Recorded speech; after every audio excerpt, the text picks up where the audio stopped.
live up to the title. Driven out up the running, Sire Crugy has seized the opportunity this season and he's going to land the biggest prize of all and lead the Derby field up to the line, and it's ruler of the world who won the Derby. A royal win in the Gold Cup. Esteban has done it.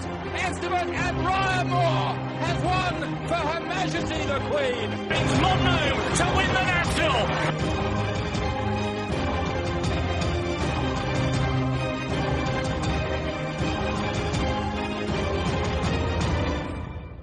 You're listening to Picks from the Paddock podcast.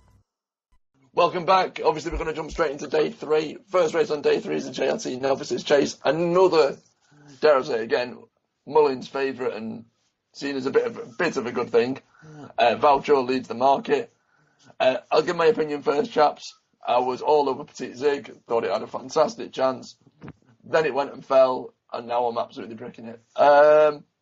Still like the horse. Still think the horse has a cracking chance. But I think 7-2, if you're going to have to back it on the nose to get a bit of profit, I can't stay with it after its fall. I'm going to be boring. I want to stick with Voucher.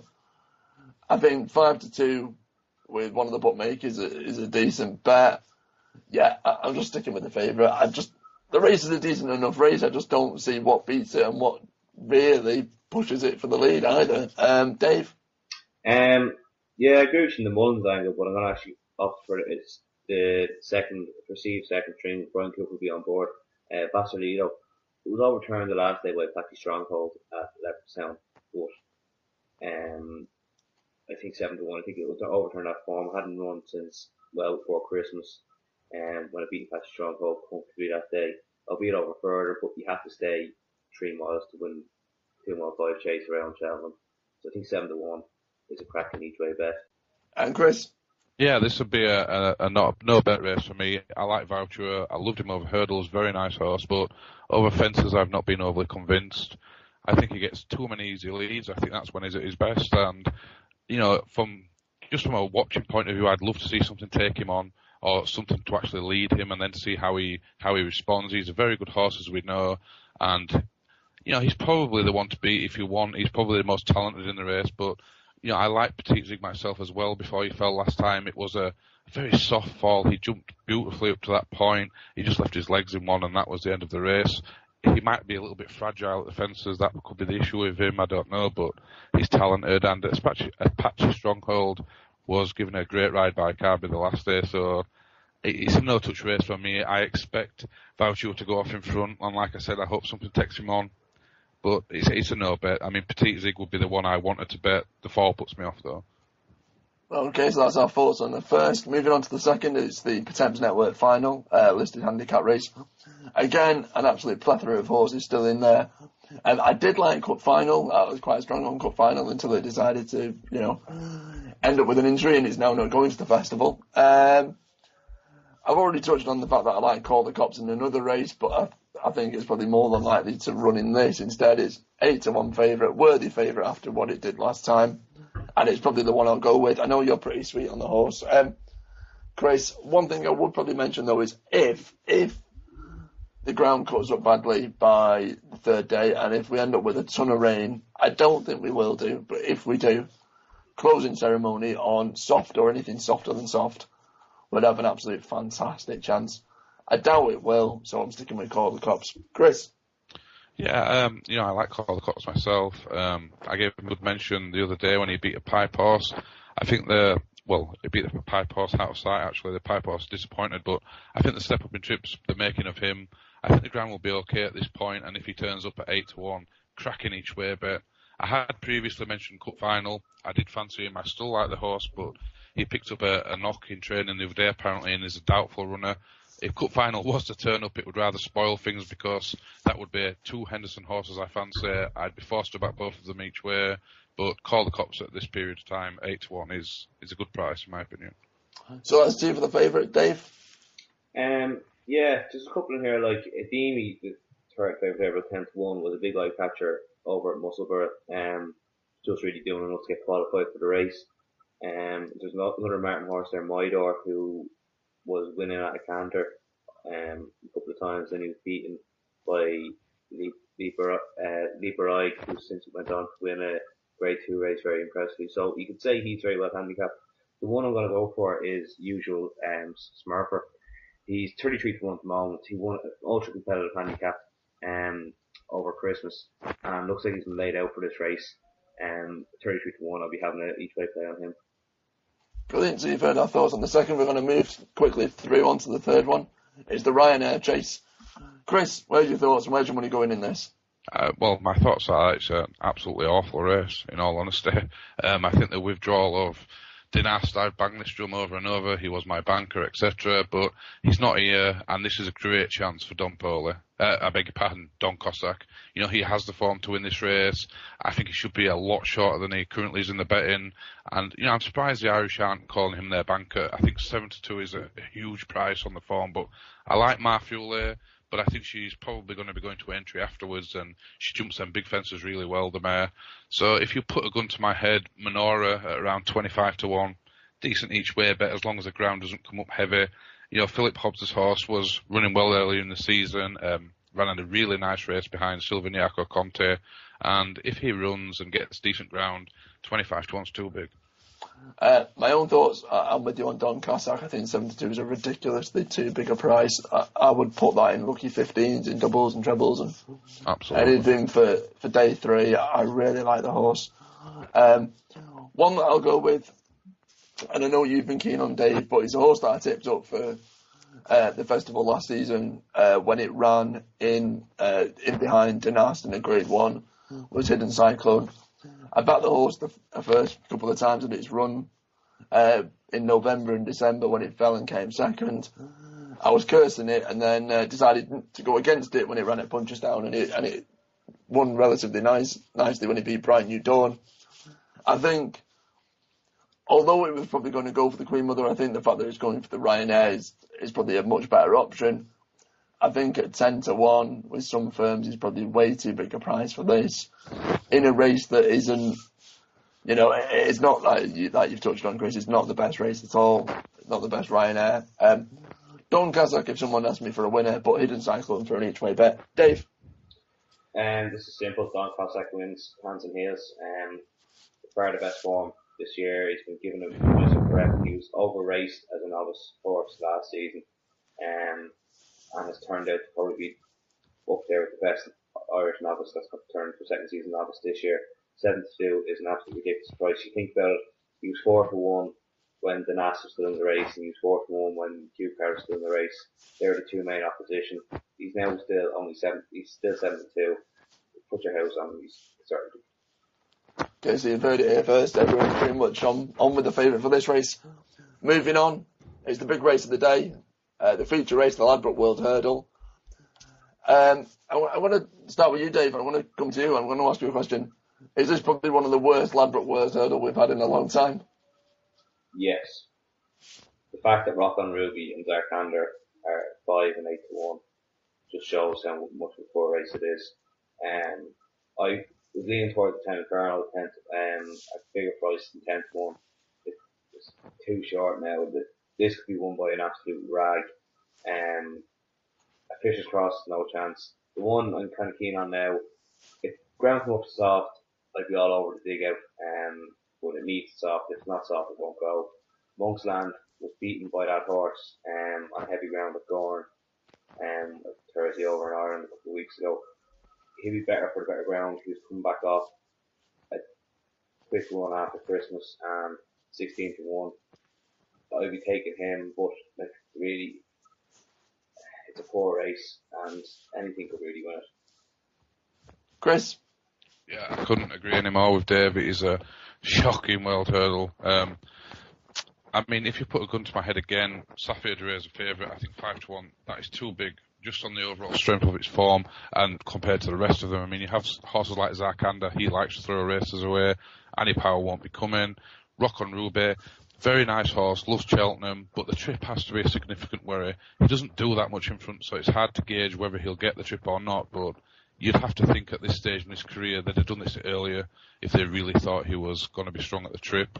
I liked Untempt's Poitou, but he wants softish ground. He definitely wants some cut in it. Around 12 to 1, his price is shortened too much for me, so Briar Hill would be the one I'd be looking to back each way at 20-1. He's had a couple of mishaps in his career. He's had one here as well when he was fancied last year, but he was running a very big race last time. He was probably going to be second in all honesty, but at 20-1 at a place he's won at, I think he's a decent each way bet. Yeah, I think what's kind of put me off with a lot of the horses in this is, I agree with you both. It's a, I think it's said to say we were spoiled with the likes of big bucks, but even if you took big bucks out, there were certainly much better classier horses in this race than there has been, and certainly is in this year renewal. A lot of the horses that I like are horses that all need soft or very soft ground. I think Jetson would have had a chance, but again, it's a horse that needs that sort of Irish weather, as it were. Untempo 2 have bats each way, but again, with his French pedigree, it will need that softer ground. I'm going to go for a bit of a speculative one. It's one that actually won at the festival last year. Comes from the Henderson Yard, and I think Whisper's probably got a relatively okay chance at 14-1. I don't think he'll have to improve massively to beat some of these, just because of how poor I think the race is. However, the favourite's there, and I think 5-1 the favourite's a decent bet, but I couldn't do with a favourite in a race like this. So Whisper, very, very small stakes each way bet, even though I've backed on Tempo 2 anti-post. Moving on to the 4 o'clock, the penultimate race of the day, because there's only 6 on this day. We've got the stable plate Grade 3 Chase. Again, another that's an absolute load that's left in. I'll kick off proceedings. It's a race that I want to look into. It's Canterbury is the one for me. Nichols' horse that seems to run relatively well around Cheltenham. Its last 3 races have all been at Cheltenham, where it's finished first, third, and it's pulled up. I think it's got a decent enough weight. I think a third behind Don Poley at last season's festival is decent enough form as well, when it ran in the Martin Pipe conditionals. I think it's number 12 at the minute, so I don't think it's going to be carrying top weight or burdened with a massive weight. So around best price 16-1, yeah, there's certainly probably better, classier horses in there, but I think at the age of 6, it's probably got room for improvement. And as I've touched upon previously, I think course form around Cheltenham is a massive plus. Good to soft. If it stays around there, then I think that will probably suit the horse as well, and it should have a cracking chance. Dave? Yeah, it's an interesting little race, this, actually. The one that catches my eye straight away is Tackling This Up. John Joe was on record last week at the weights revealing for the Cheltenham races that he was likely to go down the handicap route. So he obviously thinks he's well in on 154. And John Joe says that with his record in handicaps around Cheltenham, who might disagree. He's already a Grade 1 winner in JLT last year. I'd imagine AP will take the ride as well. Although there are a few JP horses in there. He won on him in the Cheltenham Festival last year, so I can see him taking the ride again. But the one that I'm really keen on is Bywise for Evan Williams. I'm realising now I've took 3 Evan Williams horses on the podcast already, so I'm kind of hoping he has a good week. But if you watch them run in the novice handicap on the Tuesday last year and watch them closely, you'll see he hit nearly every fence, and he spread eagled after the third last, I think it was, but he just kept on staying on, quickening and going by horses to finish 5th. And then again, he was well enough fancied in the Paddy Power handicap chase before Christmas, and did the same thing again. Hit every fence, didn't really jump. I'm just praying Evan Williams has had a day of school and a week of school and into him to get him jumping properly. And if he jumps properly, he could have 5 clubs in hand. He can run in novice handicaps all year to keep himself race fit and keep his handicap at the same level it is. And if he jumps well, he could have a stone in hand. And Chris, your thoughts on this? Yeah, I quite fancy running this myself. It is a nice race, but I fancy At a Glance, who was desperately unlucky not to win here last year. Brian Hughes just could not get a run behind Present View. With a run, he definitely won, there's no doubt about it. The issue with him is that he generally does not like good soft ground, even though that was on good soft ground. He generally goes better on good or good to soft ground. So I'm praying for a little bit of sun. in the build-up for this race, but I think 20 to 1 is far too big a price. He will have almost certainly been aimed at this all term, and his previous runs at the festival make him interesting. 20 to 1 each way. I think with a bit of luck in running, he's a great chance. Okay, and moving on, lads, to the last race of the day, the 440. It's the Kim Year. Starting with you, Chris. Anything in this at all? This is a disaster race waiting to happen. Plenty of them have chances, and I guess a lot of people will be looking which amateur ride which horse. It's a competitive sort of race. It's over 3 miles, 2 furlongs, and there's still 89 runners standing their ground, so a lot of things can change in this race. If you put a gun to my head and ask me to pick one, I do like Easter Day. He's had his problems, he's fallen and been pulled up recently, but if he got his hack together, he'd have a great chance. I love Sol. Sol is a lovely type, but I'm more interested in him in the National. If he did turn up here, it would be rude not to have a few pound each way from my point of view, so I'd do that. And Pendra, he's entered in another race, and I gave him in the other race, but if he was to come here, he'd be my other selection. So Pendra each way at 14s if he turns up, and Sol each way at 16s. Yeah, again, I think it's one that I'll probably keep quiet about. However, again, gun to my head, I think Champagne James over in Ireland, if it gets soft ground, will have a decent chance. You've got to respect amateur riders, especially riding for that yard. But again, that would just be a speculative effort. Probably a race that I'll play on the day. Dave? Yeah, it'd be the same as you. There's one there just looking at the entries there. Bo Zickard achieved an amazing feat last summer, winning 2 races in the space of 24 hours. You see it sometimes in the flat, but not really as much over jumps. He's put away since then, since running in the Munster National, I think it was, and he finished an unlucky second. Normally, horses are flying at the moment, but he doesn't have the greatest record around Cheltenham. He looks like he can put away for this. It's 20 to 1 at the moment. I'll have a speculative punt, I think. Okay, so that's our thoughts on day 3. Come back after the break, we'll be talking all about the last and final day. You're listening to Picks from the Paddock podcast, your dedicated racing podcast. Want to own a racehorse? Pay as little as £10 a month and join Picks from the Paddock Racing Club. Get involved and own a winner.